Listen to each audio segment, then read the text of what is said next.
Hola, David. Hola, què tal? Molt bé. Molt I tu? bé. Ho has trobat, això? Sí, intuïtivament he agafat per mig del poble. Molt bé. Has seguit la tramuntana, potser per arribar fins aquí? Sí, a Cantallops hi havia estat. Fins aquí, al celler, no hi havia arribat. T'ensenyo una mica la vinya, una de les vinyes que tenim, d'on surt la matèria primera. A partir un bon vi només es pot fer a partir d'un bon raïm. Això està acabat de llaurar, ara. Acabat de llaurar i aquí ha aflorat tota aquesta pissarra i granit, que són la roca, diguéssim, que tenim aquí, no? Fa que les arrels de les plantes tendeixen a ser molt profundes, per tant hi hagi molta extracció, molta mineralitat.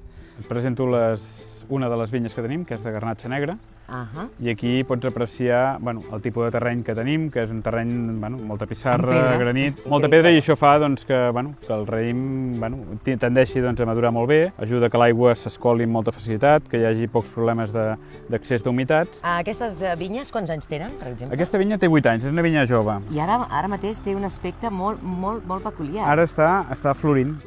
Hi ha una teoria que diu que per fer un quilo de raïm de bona qualitat cal 1 metre quadrat de fulles exposades al sol. Evidentment no les mesurem pas, però per això fem aquestes parets vegetals per mirar que hi hagi el màxim d'insolació possible. Els 8 vins que elaborem, tots 8 tenen com a, jo dic que és el seu fil conductor, tots vins tenen com a varietat principal el lledoner, sigui blanc, sigui roig o sigui negre. Això m'ho expliques allà. T'ho explico allà i veure les ampolles i fins i tot podem tastar-ho. I provar-ho, exacte. Sí, que és la part més important.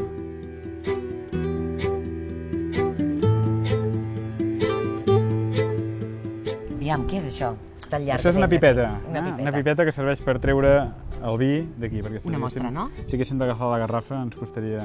Llavors, bé, tastem-lo a veure què. De moment veurem el color i l'aspecte que té. Caram, quin color més bonic, eh?